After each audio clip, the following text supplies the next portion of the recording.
All right. Well, thank you so much. Hi, everyone. Thanks for joining this evening. My name is Ashwarya, and I'm a board certified genetic counselor. I used to practice at Lurie Children's Hospital in downtown Chicago. And I'm really here just to talk through the importance of knowing your family history, and also to answer any questions that you might have about family history, genetics, genetic counseling. Feel free as I go through the slides, if you have questions, to throw them in the chat. And I'll try to kind of answer them as I'm going through if possible, but if not, we'll definitely have the ability to do a Q&A towards the end as well. And so just to kind of give you a little bit of a preview on what we're going to be talking about, really talking about like what is family health history? Why is it so important? How can you use it? What are some risk factors that can impact it? How do you go about actually collecting it? And what does it mean about going to genetics or getting referred to genetics? And so it's kind of a little bit of a snapshot of what we're going to be talking about. But if there are other things that you're really curious and interested in knowing, we can definitely kind of delve into it. And if I know the answer, I'm happy to share. But if I don't, I'll be able to direct you to some resources that might be helpful. So what is our family history, our family health history? Generally, when we're talking about a family health history, it's a record of our health information about a particular individual and their close relatives. And so when we're thinking about what a complete record would look like, that would mean that we're looking at information coming from 3 generations of relatives. So it would include children, siblings, parents, also aunts and uncles, nieces and nephews, and then also sometimes grandparents and cousins. Because we know that our family members, not only do they share genetic information with one another and we share our genetic information with them, we also share similar environments and lifestyles and habits with other folks in our family. And so there are some things that are really easily recognizable. We know that we can kind of recognize certain traits such as curly hair or dimples, or athletic ability that might run in families. But we also know that there are risks for diseases such as asthma, diabetes, cancer, and heart disease that can also run in families. And so everyone's family health history is going to be different and unique. But sometimes when you're noticing patterns in that family history, healthcare professionals, such as your physicians, genetic counselors, can kind of look at that and see whether a particular individual or other family members, or even future generations, might be at an increased risk of developing a particular condition. And so why is this important? This is something that you might even kind of think back and recognize, but every time that any of us go and visit a new healthcare provider for the first time, we all get asked about our own history of diseases as well as diseases that run in our family. And there is a reason for this. Most folks have a family health history of at least one chronic disease. Cancer is a common one, heart disease, and diabetes. So these 3 tend to be some common ones that most of us have at least one of them running in our families. And if you or a close family member with a particular has a particular chronic disease, we might be more likely to develop that disease ourselves, especially if there's more than one person in our family that has that particular condition.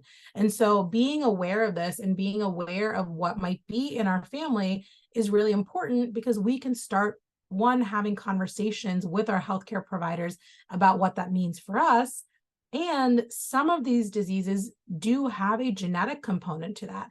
And so we can start screening for some of these conditions early on, and sometimes even prevent them if we know. And so that's really where knowledge is power, and it can really empower us to kind of take initiative with our own health as much as possible. And so generally knowing our own family history can help us figure out if we have a higher than usual chance of having certain disorders, right? For example, every single person is at risk for things like heart disease, cancer, and diabetes.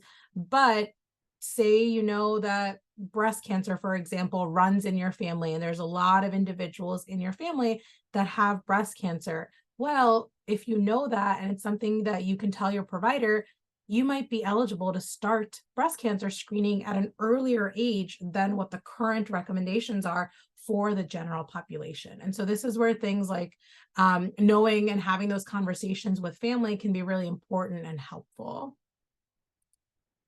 So how can it be used? So that's one example.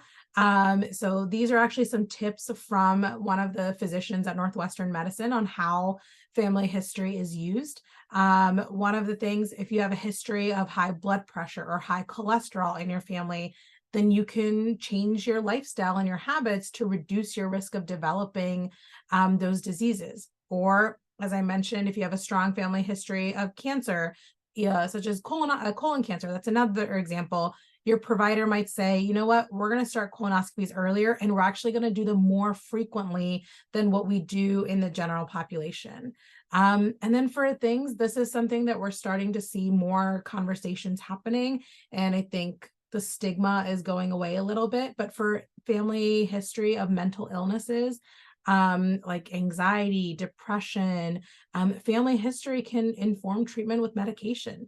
If we know that there is a higher rate of different psychiatric illnesses or mental illnesses running in a family, maybe we can start treatment earlier to kind of help alleviate and reduce the risk of developing these things. And so, and this is all just kind of different examples. Family history can be used in so many different ways. And one of the things, while we can't really change our genetic makeup, we're born with the genes in our body, and there's not much we can do to change that. Knowing our family history, we can change other things around us to kind of maybe course correct some of the genetic changes that we're born with that might contribute to our disease risk. And so when it comes to other risk factors that impact our chances of developing a health problem, genetics is just one part of that, but then also behavior and lifestyle and the environment that we live in all have a part to play. And our family health history kind of captures the effects of all of these different interactions coming together on our disease risk. And so we can kind of think about, when we talk about genetic information in DNA, we can kind of look at our genetic information as the instruction manual for our body. The genes carry the information that determine our traits, and those traits are kind of the features and characteristics that are passed on to us or inherited from our parents. And these traits and these genes, the human body contains about 25,000 to 35,000 genes. So there's a lot of different genes that are in our body, and these genes give the directions for making proteins in our bodies. And then proteins subsequently are what help our bodies function. And we know that the genes can be passed down through family members, and that's why we see certain genetic conditions run in families. And it's generally when our genes aren't working correctly. And sometimes you might hear someone say, or a provider say, oh, this individual has a genetic mutation, or we're concerned that you might have a genetic mutation that is contributing to X, Y, and Z. This is what they're referring to. It's kind of mistakes or changes in the letter code that kind of changes what the instruction manual for our body is. And it could maybe produce the wrong protein or not produce any protein at all, or it can produce not enough amount of protein that we need. And all of these can cause different problems in our body. And so that's when we're talking about kind of genetics, this is the kind of general conversation that we're looking at, is the DNA in our body and the subsequent changes that can be caused by changes to our genetic information. Our environment, we know that our environment can include harmful agents in our food, air, water. For example, a farmer might be exposed to chemicals in the field, and maybe because he has a genetic tendency to develop cancer, because several of his family members have had cancer, then this individual already has some genetic risk for developing cancer. And now working as a farmer in the particular environment and the pesticides that they're using could also add on to that existing risk that that individual has. Another reason could be families who have multiple individuals with asthma. It could be that they also live close to a factory or a freeway that could trigger asthma attacks.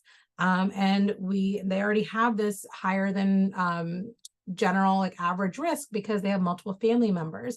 And so our environment can also contribute to disease because of just what's going on around and what our predisposition is to begin with. And then we have our behavior and lifestyle choices that can also very much affect our health. And this shouldn't come as a surprise, but we know things like poor diet, lack of physical activity, smoking, not getting the recommended screens that are out there are all behaviors that can be risk factors for many problems that can run in families. And so, as I mentioned before, all of these risk factors are connected, and our family health history is really more than just our genetics and the DNA that we're born with. Our genes interact with our behaviors and our environment to cause disease. And together, all of these things are our combined family health history. And so, even though we can't change our genetics, we do, for the most part, have some control over our behaviors and our environment. And so sometimes making changes in these other risk factors can help us lower our risk, as well as our family's risk overall of developing health problems that we've seen in other members of our family. And so, as I mentioned, we all have a family history of something. And so these are different examples. And so reading through this list, you might be like, oh, actually, this is something that I've heard people talk about. It could be depression, high cholesterol, asthma, heart disease, high blood pressure, autism, allergies, cancer, all of these things. There's so many different things that we all share with our family members. And it's also what makes us unique and what makes our families their own as well. And so that's what family history is and why it's important. But how do we actually go about collecting that collecting that information? And it might seem daunting at first, but sometimes you just start with one person, or you sit down and you're like, okay, who are the family members that I know? Write down the names of the folks that are your close relatives. Start with your children, start with your parents, and then your siblings, and then kind of work your way outward generation by generation and to as many individuals that you know. And then pick one individual and start having a dialogue and a conversation, asking them about, hey, like, are there certain health complications that you've had? Are there certain diseases or health conditions that you're aware of that you've developed, or health concerns? Sometimes it's all about the way that we ask certain questions, right? Like, if we're asking someone, one of the things that I tend not to use when I'm asking for a history is like whether or not someone has a history of psychiatric illness, right? Because there has been a stigma around mental illness for a really long time. So sometimes it's just asking, hey, like, is there a family history? Do you know individuals in your family that have depression or that struggle with anxiety, or maybe took a little bit longer in school? So, like, maybe thinking through different ways to frame certain questions to be able to get the answers that you're looking for. And one of the things that's also really important is also to get ages of diagnoses. So, some things, for example, like cancer, an individual developing a breast cancer in their 70s might not be as significant as if an individual in the family were to develop breast cancer at like in their 30s. So the ages of diagnoses can also be really important and help clue us in to whether or not what we're seeing is something that is different from what we would see in the general population. So like cancer, it's a disease of aging. We know the risk of someone having cancer increases as they get older. So a cancer diagnosis in an older individual is not as alarming or raising a red flag as maybe multiple individuals getting diagnosed with cancer under the age of 50. And so that's why kind of talking through when someone's diagnosed is also really important. And then asking other questions like this. You can ask them specifically about heart disease, or if they've maybe had like a stroke, how old are you? Sometimes what someone's self-reported ancestry is, or what countries or regions did a particular individual's ancestors come from.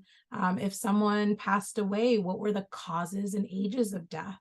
And it's sometimes when you're getting the family history, it's when you learn a lot that we don't talk about, right? For a long time, people didn't really talk about their health and things that were wrong. I can say the number of times when I've been taking a family history and folks knew that a particular individual had cancer, but were not aware of what type of cancer. So people would just say, oh, they had a female cancer. And a female cancer can mean many, many different things, right? It could be ovarian cancer, breast cancer, cervical cancer. But knowing the particular type of cancer is actually really important. And we didn't do a great job of encouraging people to share their health history with other members of the family. And so this is why it's really important to get as much information as possible when you're talking to folks. And then write the information down, keep it in a safe place, and then try to update it whenever you can as well.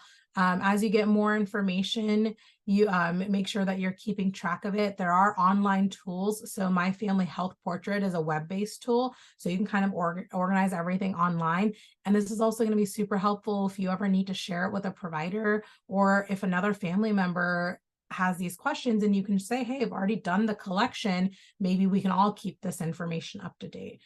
This is something that I started doing with my family about 15 years ago. And a lot of my family doesn't live here in the US. They live in India. And so whenever I would visit my family there, I would make sure that whoever I saw, I was like, hey, can you share this information with me? I just want to make sure that I'm aware of like what's going on in our family. And then make sure you update your provider if something changes. So it might be that there really isn't anything going on right now, and that's totally fine, but our family history changes. And so it's also important that you kind of keep your provider up to date. And if you are concerned about something as you're collecting this information and you're like, wait, I'm seeing a lot of people tell me that they've had X, Y, and Z. I'm worried about my risk. You can take that information and have that conversation with your healthcare provider about what that means for you and what you can do with it. And a great time of year, and I know we just passed it, Thanksgiving is actually National Family Health History Day. And so it's a day that where many of us are with family members. And so it's a time that it's encouraged to have that conversation with folks that are there and kind of have it in a communal setting too. And so what's a referral? A referral, for example, sometimes your primary care doctor might say, you know what, I'm not 100% sure what this family history is telling us, but I think I need to refer you to genetics so that you can have that conversation. And so essentially what a referral is, it's a request from one healthcare professional to another healthcare professional, asking them to evaluate an individual for whatever reason that it might be. And so genetics is a referral that you could get from a family health history, or it could be that maybe you have a history of heart disease in your family and they might say, you know what, maybe you should get evaluated by cardiology to see if something's going on. And so they would put in a referral so then you can make that appointment with whoever that specialist might be. Who needs a referral? Generally anyone that wants to or needs to see a specialist, or so an individual that kind of focuses or specializes in a particular area other than their primary care provider or their pediatrician, is going to need a referral. In the state of Illinois, one of the things that our kind of the genetics community did some years ago is we removed the requirement for a referral. So if someone wants to go and see a genetic counselor, you don't actually need a referral. You can call the genetics groups at pretty much any of the hospitals within the Chicagoland area and schedule an appointment with genetics without needing your primary care doc or pediatrician to put that in for you. And why would you need it? Sometimes a referral can be doctor initiated. So it could be that your doctor or your child's doctor might suspect that there's something that's going on, but wants to refer your family to a geneticist to do further testing to kind of rule out what something that might be going on. But sometimes the referral is also because a family or an individual wants it and they think that something's going on, or they want to have a conversation and request that referral and or sign up for an appointment. But generally, a lot of times geneticists tend to ask that there be some sort of physician referral just so they can get some records and get some background information on what's going on. But you can essentially look up any of the genetics clinics and see what their process is for setting up an appointment. And that's really, if you or a family member is really concerned about a particular genetic condition or genetic risk, a geneticist or a genetic counselor can really help with that for you. And so who are these genetic professionals? So they're they're kind of different genetic professionals that you could meet with during an appointment. You could meet with a clinical geneticist who is a medical doctor that has specialized in genetics, or you can meet with a genetic counselor who is a master's level trained healthcare genetics professional. So I'm a genetic counselor by training, and both genetic counselors and clinical geneticists work together to kind of in this space to help individuals, families, and also other healthcare providers to really empower folks on how to understand their genetic information and how it might impact their lives. And so generally the genetic counselors and the geneticists really play an important role in that, not only the diagnosis, but also the management of a genetic disorder. And a lot of times when we make a diagnosis in one individual, we then end up seeing a lot of other members of that individual's family as they also then try to figure out what this might mean for them. And so once a referral is made, you'll be able to set up an appointment to speak with a geneticist or a genetic counselor. And I just have a short video for you all to kind of listen to from the National Society of Genetic Counselors that kind of explains the role of a genetic counselor following a referral and how they can be helpful. Let's see if this audio works. There we go. Have you seen the term genetic counseling in the news lately? Or maybe your physician has referred you to a genetic counselor and you're not sure what's next? You may have questions about genetic counselors. What do genetic counselors do? When should I see a genetic counselor? What happens during an appointment with a genetic counselor? Genetic counselors have specialized education in both medical genetics and counseling. This prepares them to give you the personalized help you need when it comes to your genetic health. Today, there are thousands of genetic tests, and the number of tests available grows each year. How do you know whether a genetic test is right for you and what the results mean? Using their genetics expertise, a genetic counselor can work with you and your physician to understand your genetic risks, the tests that may be right for you, and what genetic test results may mean for you or your family. With their expertise in counseling, a genetic counselor can also provide emotional support as you make decisions and empower you with information for your overall health care. Genetic counselors can partner with you, your primary physician or specialist, and your entire healthcare team to integrate your genetic information into your overall healthcare or medical treatments. Genetic counselors work in a wide variety of medical specialties. Genetic counselors help and support patients for a variety of reasons or situations. Maria and Tim's son was diagnosed with autism. They want to know if there is a hereditary link in their families and whether any additional children may be at risk of developing autism too. Susan's mother and aunt were both diagnosed with breast cancer at a young age. Her doctor has recommended genetic testing to determine her risk for inherited breast and ovarian cancer. Linda and Joe want to start a family and they have some hereditary conditions in their family history. They would like to meet with a genetic counselor for pre-family planning to determine the level of risk for their children.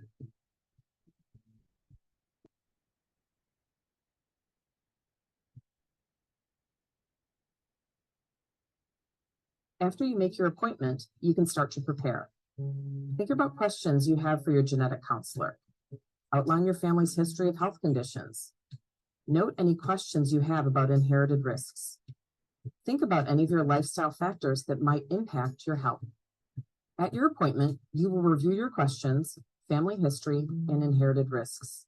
Your genetic counselor can help you and your physician determine whether any genetic tests may provide additional information, identify the best testing options for you, and will help you understand what those test results may or may not tell you.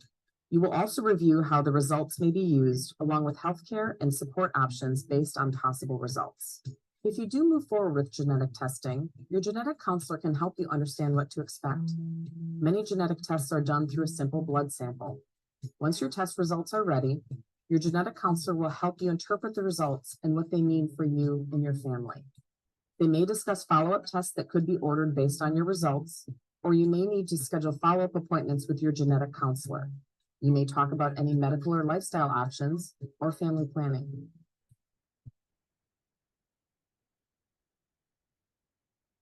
To learn more about how genetic counseling could benefit you and your family, visit findageneticcounselor.com.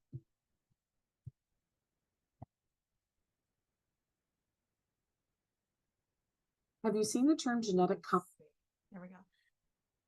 So that video is from the National Society of Genetic Counselors, and that is our national organization. And so there's a ton of resources that really kind of help you get connected to individuals and also learn about what's out there with regards to genetics. I see there was a question that someone asked about whether I have any thoughts on health value of personal genomics tests like 23andMe. And honestly, I think it's a great way for people to get to know more about their ancestry information and whatnot, but it really depends on what sort of clinical information that you're looking to learn more from. And so some of the things when you're doing 23andMe, it only is looking at your genetics and it's not looking at anything else around it. And you also don't have really that clinical conversation that's going on about how those results should be taken in the context of everything, right? Because we talked about family health history and how genetics are one part of the equation, but it's also lifestyle and your family history and all of these things. And when we do a genetic test like 23andMe, we're not factoring in all of that information into that testing process. And so it's really important.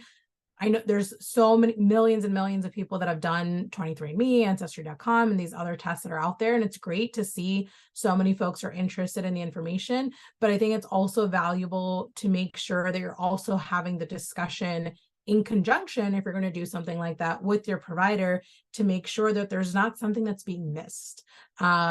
Look, a lot of the kind of direct-to-consumer tests that are out there are designed with kind of some basic things, basic, easy clinical tests that can be done, but sometimes it might not be the most comprehensive test that someone should get. And so I think definitely, I think for entertainment and just kind of like general interest, it's a cool thing to do. But I would also just caution making sure that if there's a particular concern that you have in a particular condition or area that you really want to know more about, that you also kind of combine it with having a conversation to make sure you're getting the most information and the most helpful information. So referral, as I mentioned in the video, there can be many different specialties that you can kind of get referred to within that kind of genetics umbrella. Prenatal preconception, it's one of the most common times individuals end up meeting with a genetic counselor because, and this can be individuals and couples who are thinking about having a child and wanting to talk through like, hey, what's the potential of there being a child that has a particular condition? Like you can do testing before you even become pregnant for certain conditions like sickle cell disease, cystic fibrosis, Tay-Sachs, to see, are you a carrier, which means you're not affected by the condition, but you carry one mutation. And if both you and your partner or the donor sperm or egg also is a carrier and also has one mutation, then the potential baby could inherit two mutations and possibly be affected with the particular condition. So we can do that testing before someone even becomes pregnant. It could also be you get that testing done while you're pregnant and see, okay, you know what? Is this baby impacted with the disease? Should I do testing while I'm pregnant so I can prepare and figure out what this means? And so there's a lot of people that end up doing genetic testing in that prenatal preconception period. And then sometimes kids get referred during the pediatric setting. And so pediatric genetic counselors work with children and the families. And usually these children have a known condition. So there's already, maybe it was in that prenatal time period where the baby was diagnosed before they were even born. But now once the baby is born, they then end up meeting with a pediatric geneticist and a genetic counselor to have more conversations about what a particular condition means for the family and for the child. It could be like an abnormal newborn screen. Every single baby in the US gets newborn screening done and is screened at birth for a number of different genetic conditions that we know if we can diagnose very, very early on, we can essentially prevent a lot of the symptoms that are associated with with these conditions. And so this is something that's done within kind of like 20, like pretty much between the first and second days of life, where a little heel prick is done on the baby's heel, and they take little blood spots and it's sent to the lab, and all of the babies in the US it's automatically done. And then sometimes these results, it's a screening test. So not everyone that comes back positive has the condition, but individuals who end up getting flagged get referred to genetics to do the diagnostic testing to see if the baby actually definitely has the condition. So the initial newborn screen kind of helps us pull out a subset of the newborns to then do some diagnostic workup on. And then another time where a lot of people get referred is kids that might have some delays in development. So maybe it's taking a little bit longer than we would have expected for them to speak or walk, and kind of or develop certain kind of like fine motor skills. And so in these cases, might say, you know what, this child is taking a little bit longer in meeting their milestones. Why don't you meet with genetics just to be on the safe side to see if there's something else that we should be thinking about? And we'll make that referral over. And then cancer oncology is another common area that we get referrals for. This time, it can also be individuals that have a new diagnosis of cancer. And so, for example, I had a friend who was diagnosed with breast cancer at 29. So one of the first things that she had to do was meet with a genetic counselor, because it's very rare for a 29-year-old to be diagnosed with breast cancer. So she met with a genetic counselor and went over her family history and then got genetic testing to see if she had inherited a genetic mutation that increased and predisposed her to developing early cancer. Sometimes it could be an individual who doesn't have cancer, but knows that there's a strong family history of cancer, and they want to go in and see, hey, do I carry a genetic mutation so I can take charge and hopefully prevent a particular cancer from happening by doing more additional screening. And so those are some of the reasons why you might get that cancer referral. But people can be referred to many other specialties too: cardiology, psychiatry, neurology, ophthalmology, so our eyes, blood disorders, gynecology, pediatrics. So you can get a genetics referral to pretty much any specialty clinic. And so I know that's a lot of information that I covered. Are there particular additional questions that anyone has or things that people want to know about? These are some resources that if you want to kind of learn about what else is out there. The CDC has an entire page about family health history. The online tool that I mentioned was that My Family Health Portrait. The National Genetics Education and Family Support Center also has additional info. And then you can find a clinical geneticist or a genetics clinic through the American College of Medical Genetics. Genetic counselors, the National Society of Genetic Counselors has a Find a Genetic Counselor tool where you can kind of put in your zip code or state and what specialty you're looking for, and it'll let you know who is available to be seen in person or through telehealth. And then you can also use Medline Plus for some additional information and resources as well. But that's all I had here.